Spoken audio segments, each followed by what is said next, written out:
Hi, it's Dave. How are you? Welcome to my channel.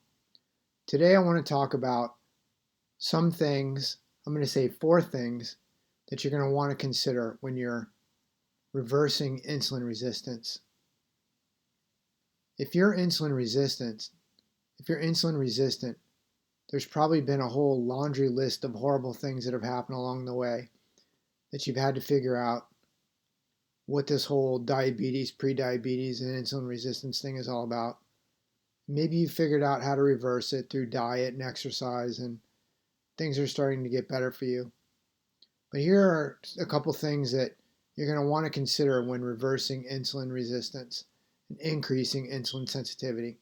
It's probably been a long time that you've been insulin resistant. You've probably lost a lot of muscle, a lot of bone mass, maybe even lost just a lot of weight generally. And by a lot, I mean 20 to 30% of your weight may be gone. Maybe you weighed 180, 200 pounds. Now you weigh 100, 115 pounds. That's a lot of body weight and a lot of mass that's gone. So here are some things that you're going to want to definitely consider when you reverse that insulin resistance. You start getting back on track. First thing is you're going to want to drink a lot of water, way more water than you ever thought you were going to drink. There's a whole laundry list of things that dehydration will cause very bad things to happen. And trust me when I tell you, you don't want to figure those things out along the way. Drink your 8 glasses of water. Drink 2 or 3 more just to make sure. Drink until you feel like you can't drink anymore. And yeah, you're going to pee a lot, but I have bad news. Your body's already flushing all the carbs and all the sugars out of your body, as well as probably converting some of the protein that you're eating into sugars through gluconeogenesis, converting some of the protein into carbs or into glucose. And your body's going to have to flush that out of your system as well. So again, number one, drink way more water than you think you need to drink. Number two, you're going to want to eat right. Eat keto, eat carnivore. And the reason why is because once you become insulin sensitive again, your body's going to want to start building. When you do any exercise, even walking around your house, you're going to start building muscle in places that you didn't even know that you ever had muscle, that you lost muscle. You're going to want to eat right so that you have the right structure to rebuild the right muscle in the right body. So again, eat carnivore, eat ketovore. That's the best two ways. I don't know if there's other ways. I guess you could eat plant proteins, but your body's going to need to eat meat protein. The third thing that's pretty important when you're regaining your insulin sensitivity is you're going to want to stretch a lot. Stretch when you wake up in the morning, stretch before you go to bed at night. Sometimes you may have to stretch 3 or 4 times during the day. And the reason why is because you're getting your body back on track. You're eating the right food. You're going to start building mass. And whereas maybe you had one tiny strand of muscle left, now you're going to start building muscle again where there was muscle before. And it's very uncomfortable. I'm just going to say, it is very uncomfortable. And it feels much, much better when you spend the time to stretch. You're going to want to stretch all of your body. Some of the places that I find that I have to stretch the most is definitely my calves and all of my legs. I have to stretch my arms pretty all the time because I clearly lost a lot of mass in my arms. I know that. And that's not just biceps, that's my whole arm, even my hands. I have to stretch my hands, which is kind of stupid, but it's a little bit crazy. One of the things that you're going to want to do is as your body starts building mass again, you're going to feel it. You're going to feel the thickness inside your body, the thickness in your bones. You're going to feel it. You're going to want to start lifting some weights. And the weights can even be your arms. You know, if you hold your arms over your head, like your arms probably weigh 5 to 8 pounds each. That's lifting 5 or 8 pounds. That exercises out your shoulders, exercises your elbows, it exercises your arms. Yeah, you can use 35-pound weights if you can still lift it. You can use 20-pound weights if you can still lift it. You can buy 3 or 5 pound weights, and that will actually help quite a bit. But if you just lift your arms up above your head 25 times, depending on how far you got down the insulin resistance trail, that may be enough for you. But you're going to want to do that to fail. You're going to want to not lift 10 times or until you're tired or until you're sick of it. You're going to want to lift until you feel like you can't really lift anymore. That's when you're going to start really, really adding some of that muscle back.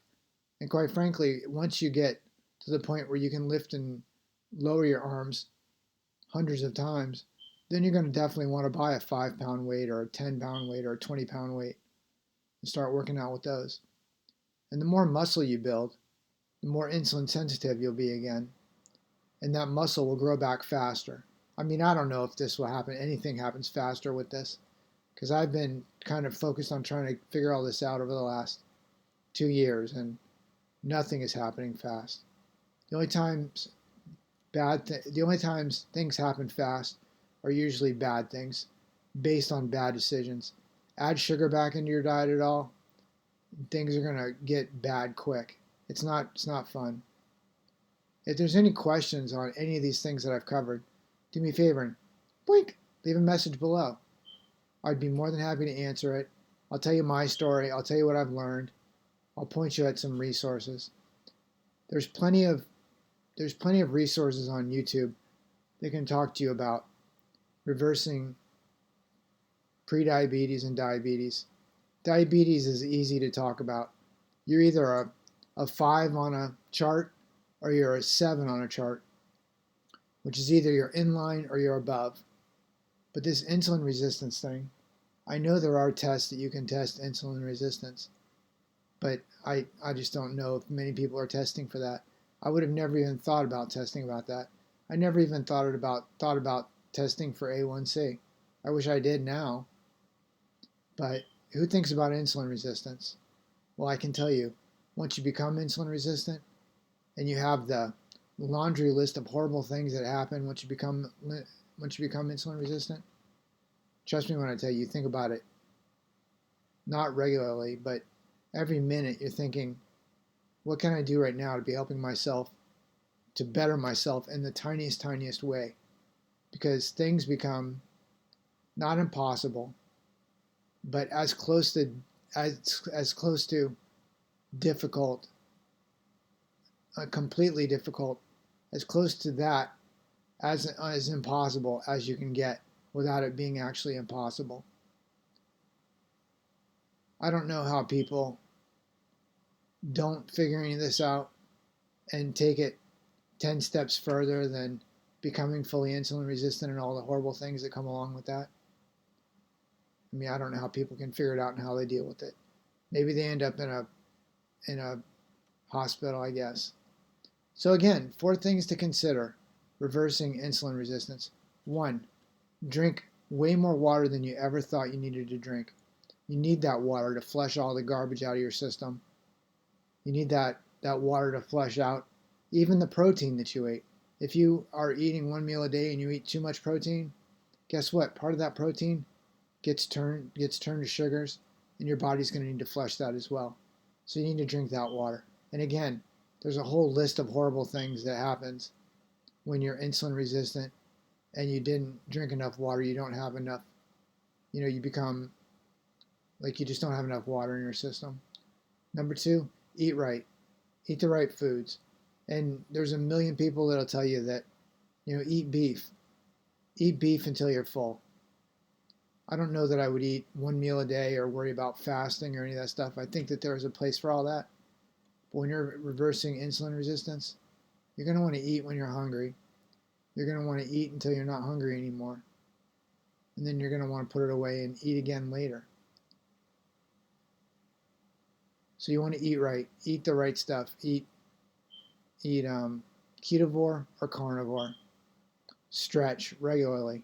Stretch 2 to 3 times a day. If you have a minute, get down on the ground and stretch. And then lift weights or exercise to fail. Exercise and focus on particular muscle areas, and do that until you fail. Not until you finish your lifts or you hit a certain number. Do it until you fail. That means you do push-ups until you just cannot do another push-up. And then maybe give yourself a rest and do it again. That will build that muscle back. That'll use all that protein and all that good food you're eating, and that'll put it back into your system, and it'll help you build muscle in your body, which again will help you soak up more glucose out of your system. It'll just get you back on track quicker. But these are 4 things that I was not focused on, and there were some downsides to not being focused on these things over the past 2 years. You're going to get ahead of the game by focusing on these 4 things. And again, there's 200 YouTube people that'll tell you 25 other things you can do. Mostly focused on diabetes and pre-diabetes. But these 4 things will help you out greatly. If you have any questions, leave it below. I'll be more than happy to answer. If you can give me a thumbs up, I'd really appreciate it. And subscribers, I really appreciate anybody who subscribes. And I really appreciate those that have already subscribed. It is very helpful.